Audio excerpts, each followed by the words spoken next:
What's up, guys? Welcome back to the channel. I'm going to show y'all this Malibu we got finished up today. I just want to show y'all a couple things that we did have to do. This dipstick here, we had to move it from over here because on the Malibu new body it was located here, but on this body style classic it's supposed to be here.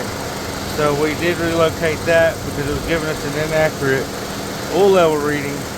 And we got the exhaust leak fixed back here that was giving us a little bit of trouble. It's kind of like crap, and I just didn't want to sell a car like that. But we did get it all fixed. But man, this thing runs great. Y'all just keep in mind this car is for sale. So if y'all know anybody in the Paris, Texas area looking for a cheap car, I do got it marked for $2,900. AC is cold, heater's hot, everything in the car works. Got some tinted windows, all that good stuff. And guys, don't forget to go watch the video we made on this car putting the motor in it. We got a few tips on welding on the exhaust bolts and getting them out. Showed some of the stuff we had to overcome putting this motor from the new body into this classic body.